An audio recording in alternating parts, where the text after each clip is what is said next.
Well, hello there, you beautiful, beautiful people. I hope you're all well. Still the midweek hump, and this is video 2 of 2.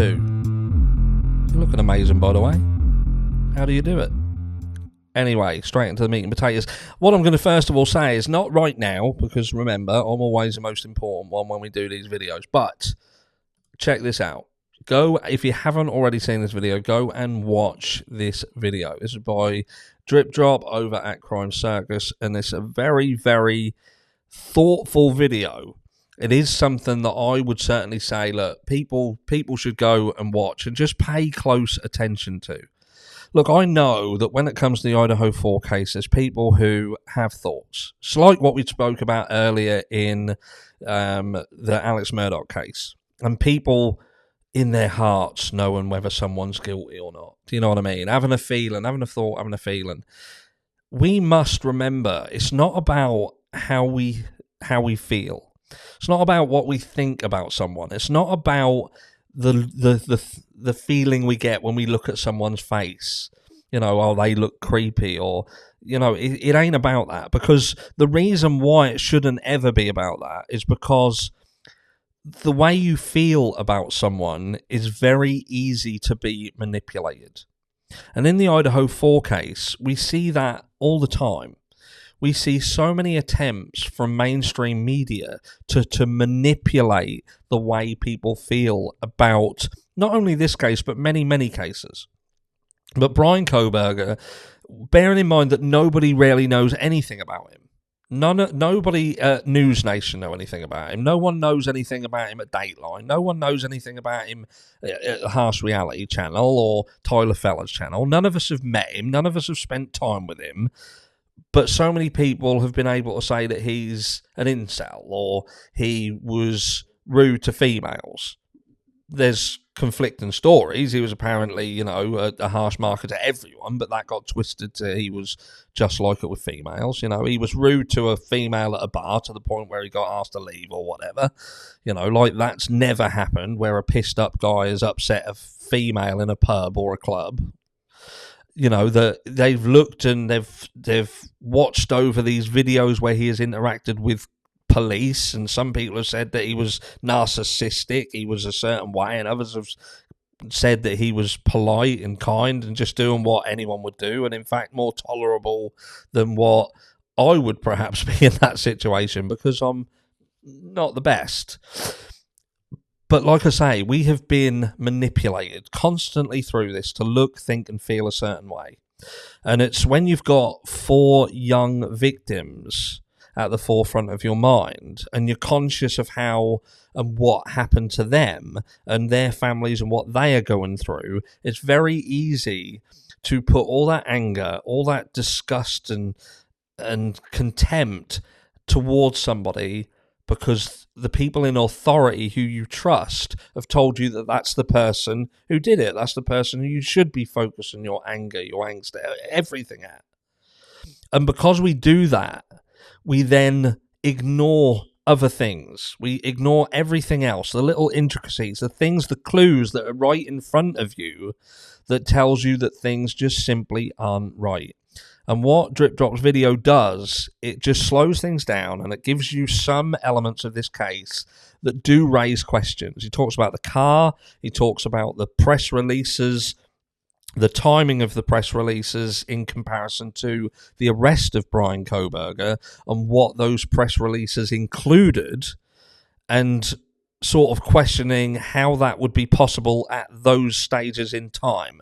But anyway, again, go and look. But what we want to talk about here is there was a period of time, because obviously this crime happened, we believe, or we're led to believe happened around 4 something.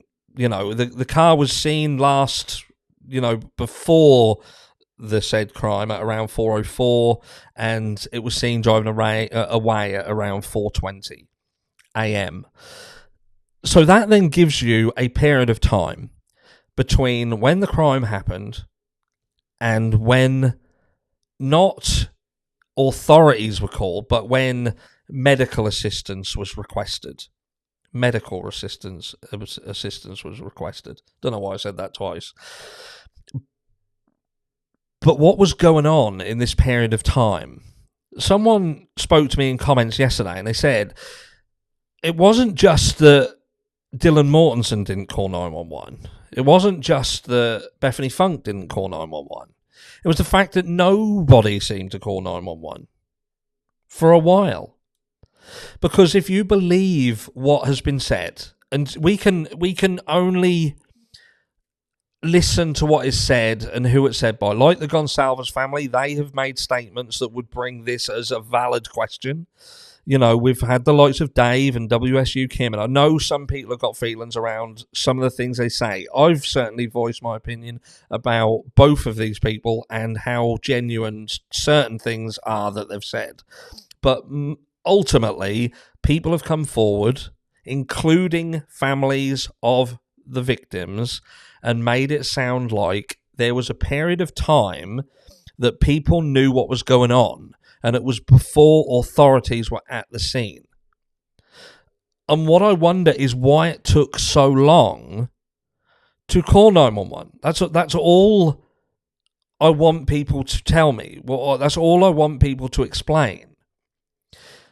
Why would it take so long to call 911 in this situation? What was going on? Now, some people have turned around and said, well, they could have had $2,000 worth of narcotics in the house. And obviously, you're going to want to get rid of that before. And I think to myself, but I wouldn't. Because if I've just woke up and everybody around me is deceased, unless I knew, well, there's no situation that I wouldn't call 911 first. But ultimately, I would think, I need to get help. There could be someone here. Is there someone still here? What happened? You know, you would call 911 first.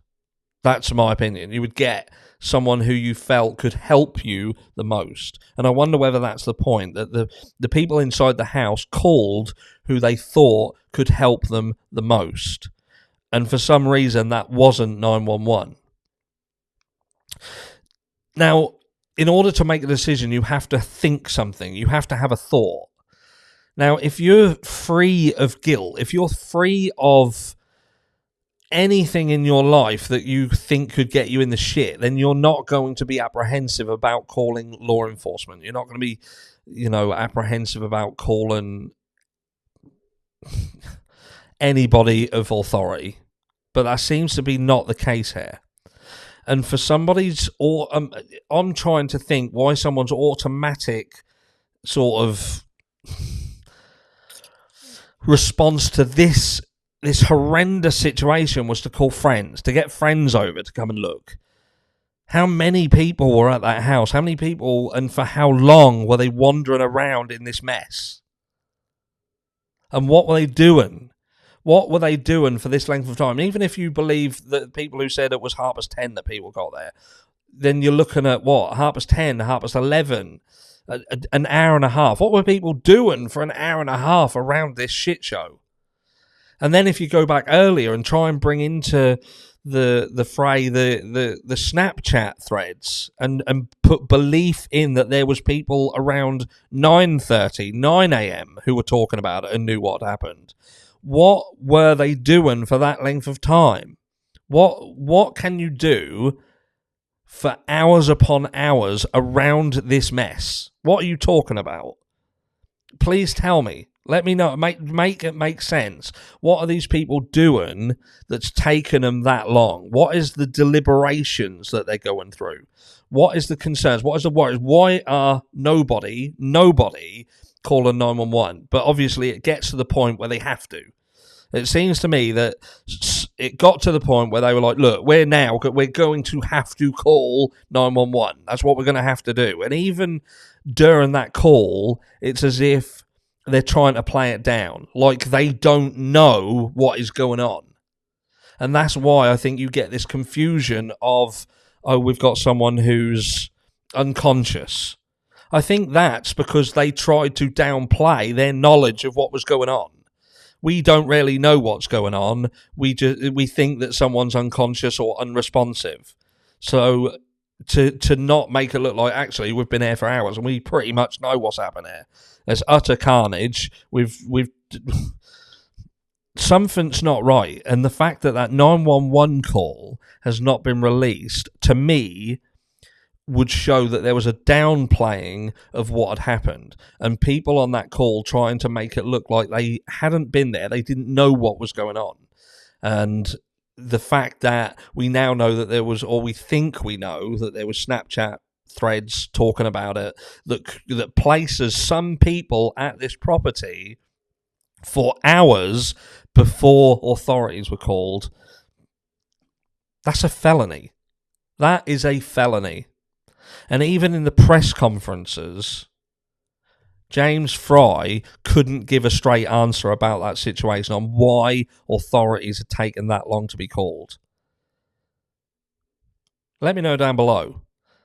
Do you truly believe that Dylan Mortensen and Bethany Funk went out, got pissed up, come home, went to bed, went to sleep, and did not wake up until just before 11 o'clock?